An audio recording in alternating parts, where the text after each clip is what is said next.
Chris, from how you're positioned on the right side of the aisle, how do you see a lot of these picks? And I'm sure you understand that there's more than a few eyebrows being raised at least a couple of the names. Sure. Well, I had a good idea that some of them were going to happen before that they did. It depends on your outlook on politics. I mean, there's been a certain establishment rhythm to presidential elections the last several cycles prior to Donald Trump becoming a presidential candidate in 2016. So if you hold the belief that President Trump is, this completely outside the box candidate that's just so unpredictable, I think you'd understand these picks better. I mean, this is just an extension of his approach to politics, which has had a lot to do with populism and, as he's described, ratings. I mean, he's understood entertainment and cable and attention grabbing. So for some of these, I think, and I have different views on these different nominees, but it's just an extension of his personality and his sort of reception to the way that he's viewed his treatment by various entities within politics. So, President Trump was a entertainment television guy, business executive. So he is outside the box. So these picks, I think, are an extension of his personality and preference. Chris, how do you answer this question? I will have you answer this question. Andrew Stadelberger asks, is there a brute force play here where they send out too many firebrand nominees to be denied? I think it's actually kind of an extension of part of an argument I was thinking of earlier, which is how many of these is Trump just kind of dangling out knowing that they're going to be denied, so then he has more of a leg to stand on to say, fine, well, you didn't give me who I wanted for Attorney General, so go with my second pick instead. And that's actually the person he wants. It could be, and to my knowledge, there'd be some sacrifices there. If Representative Gates resigns his position and then's not confirmed as Attorney General, you're really hanging out there. So I think his intention is to move forward. Confirmation processes are difficult. They're supposed to be difficult. I mean, if you're the opposition, if I'm the Democrats, I'm digging for everything right now. I'm preparing lines of questions. I'm doing research on these candidates. Some of them, like Pete Hegseth, for an example, I know Pete well. He's done a lot of veteran work. I found this interesting because one of the reactions was who the blank is this? That was one of the quotes, and it's a anonymous defense lobbyist. So it's like, okay, anonymous defense lobbyist who's makes their whole living off of, I don't know, again, it's an anonymous person. And then many of the generals, well, going back to President Eisenhower, they have a way of supporting the military-industrial complex. I would argue, I was a sergeant when I got out of the Army. I served in Iraq. There are generals that have been sitting behind their desk their entire career that never went to war. So, who's Pete Hegseth? He's an Army combat officer, Ivy League educated, has testified in front of Congress, has made a lot of things happen.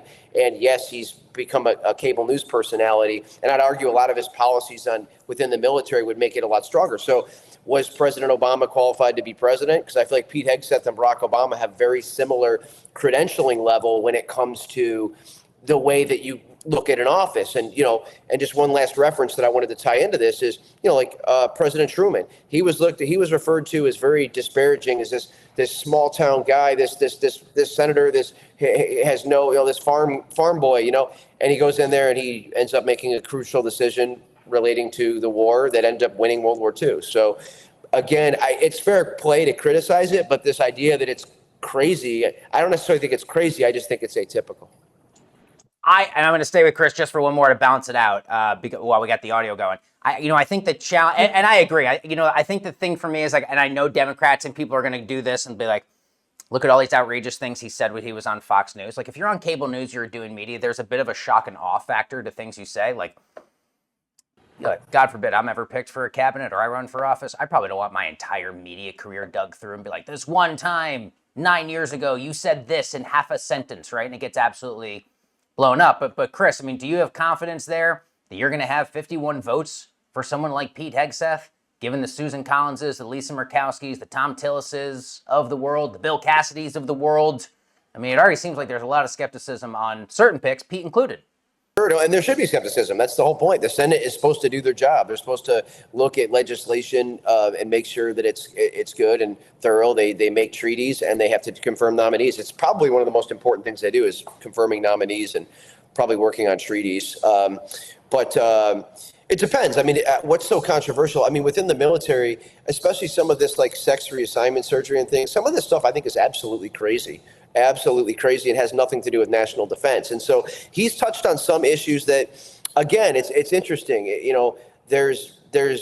I mean, the reality, I mean, and some of these are much more controversial. We could go into a whole sidebar, right? So, like, for example, women in combat roles, other issues that have been they haven't really been front and center per se, but, there are different standards when it comes to certain divisions. So we look at special forces standards, we look at general military standards. He's had a more traditional role on some of these. And, that may be looked at as extremely controversial, but I don't really think so. And some of this I've experienced when I was deployed. There's certainly many. I'll just go there on one of these. There's certainly a variety of advantages that both men and women bring to so many different categorical things. But when it came to deployment, there were many women that I served with that struggled with carrying the weapon systems when we were in Iraq. So whether that's M249s and other things where they had to be relieved. So if him talking about some of those issues is controversial, great, because a lot of those woke policies actually just, and again, that's a sort of a general millennial term now, but for lack of a better term, makes us less safe. Kristal, we're all in the spirit of trying to find some common ground. I don't know if there's an answer to this question for you, but do you look at any of these names, even like an Elise Stefanik to UN, John Radcliffe to CIA, Kristi Noem to take over DHS? Are there any of the more maybe expected picks here that even as a Democrat, you could sit there and be like, all right, it might not be my first pick, but I'm willing to give it a shot. I'll have optimism for the role. I think the only one that I mentioned earlier really was the Marco Rubio role. I'm not necessarily fully versed on every single person's background. I think, to the conversation that we've been having about Hedgepeth, just because someone is a veteran doesn't necessarily mean that they are equipped to serve and to lead a country, particularly around things that are related to foreign affairs, military affairs. I mean, I think I'd even put the question back to Chris. If you're an Iraq veteran, do you feel comfortable today, given the dynamics that are at play, if you were nominated for a cabinet position with the limited experience that you have to serve our country? That's a great question. I mean, again, it would go back. My initial response to this would be: was Barack Obama qualified to be president? I would have anyone. Well, I mean, he was a sitting U.S. senator. He was in there for I think 2 years, and he was in there for a very short period of time. Well, the length of time and the ability to be elected are two different things, right? And so the length of time is one thing, but he was a sitting U.S. senator when he became president. Arguably accomplished nothing. See, that's what I'm getting into. So Pete Hegseth. But you're when you talk about experience, the ability to accomplish something is subjectable, right? Like that's subject to your own interpretation. But when you talk about experience, qualifications, if someone has run for office and they've been elected to the U.S. Senate, there's an argument that can be made that they were qualified to run for a higher office. I mean, if we're going to go the qualifications route, Donald Trump didn't hold any public office before he became president of the United States, and yet we're here again, and we're about to enter into his second term. And so I think when you talk about atypical candidates, which you've mentioned, you said Donald Trump is an atypical person. Some of his picks are atypical. We have to throw out the window this argument around what people are qualified or unqualified to do if we go back and look at what history has shown us over the last decade. Sure. No, well, I guess I would agree. But that's where it's interesting is, I guess the question is, would they do a good job versus do we think they would do a good job based on what they've done? So I think that's the key thing. So with the President Obama example, it's, well, he was in the U.S. Senate. He managed to get elected to the United States Senate. So therefore, automatically, there's some sort of standard that he'd be a good president. But we'll take common ground, common threads, right? Neither President Obama or Donald Trump served in the military, right? But they ran the military. And I think there's a certain principle that we want civil control over our military. So there you go. But from an experience perspective, whether it was Pete Hegseth, who was an Army officer, in some ways I have some commonalities with him just with our profile, right? But if I was thrown up there tomorrow, they would all be crowing the same thing. But it's still like, I've deployed to Iraq. I've testified in front of Congress. I've worked on treaties. I've negotiated on behalf of my clients in China. I mean, if you put me up against the average American, I'm going to have way more experience. So again, I think it's more kind of the survival instincts of some of these nominees, whether it's going back and I was watching then Senator Biden questioning Anton Scalia. It's supposed to be tough, but it's interesting that I guess my point is that the same standard that's being held where people are laughing at this gentleman. I mean, and I've read his books and I know him, but, Army combat officer leading troops in a war. He's worked on a policy at the VA to reform healthcare to assist veterans.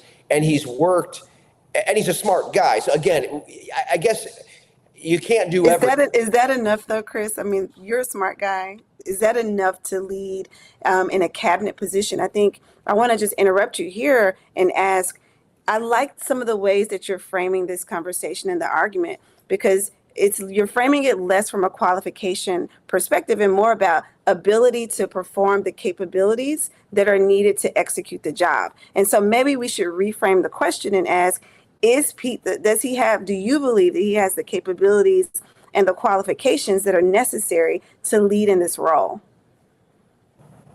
I do.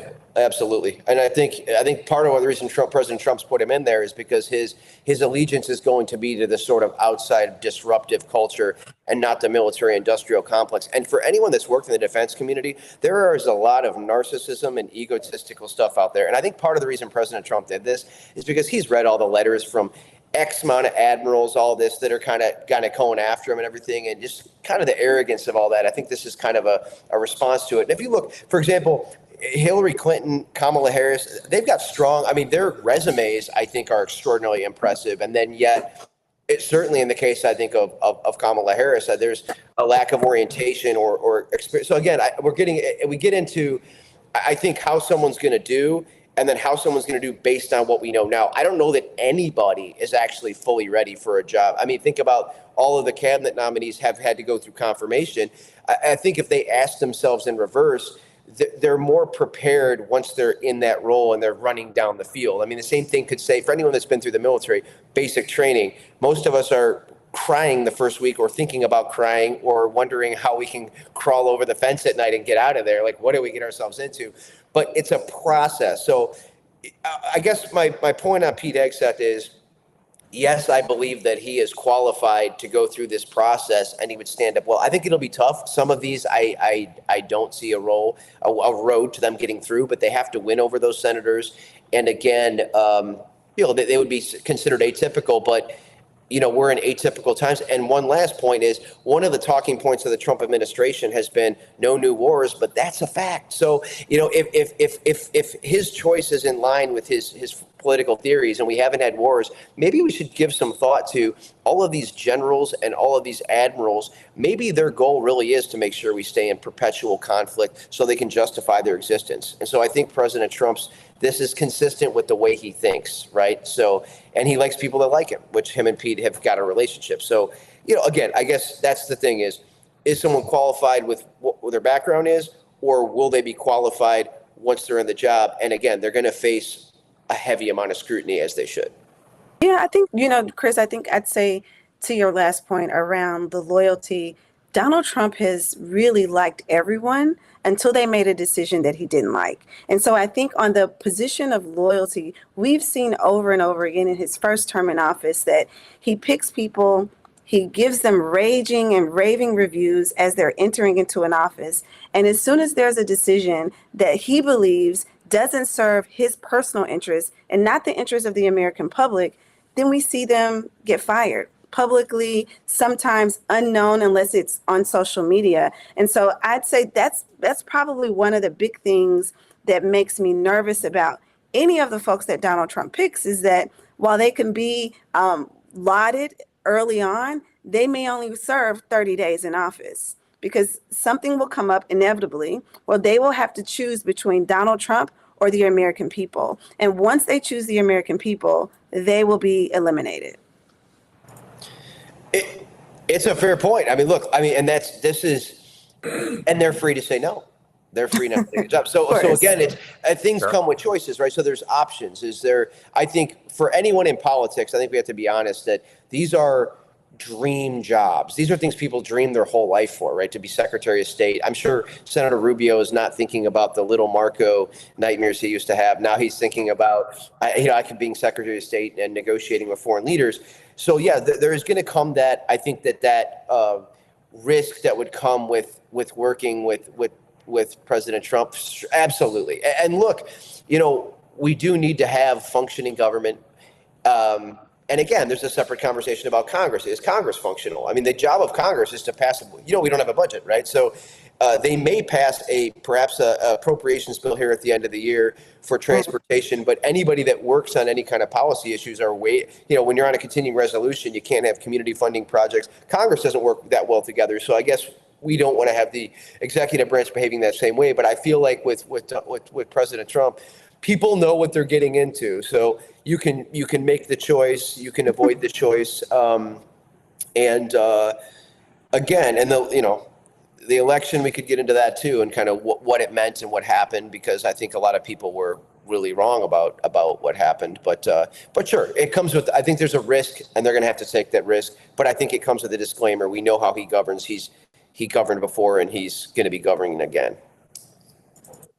Can I say the obvious here? The fact that I have not spoken for over 5 minutes is just beautiful. That's the point of the show. I don't want to have to do too much talking. I want to introduce the topic and let two kick-ass guests have a respectful, good faith dialogue about where they disagree and a little bit of common ground to move forward.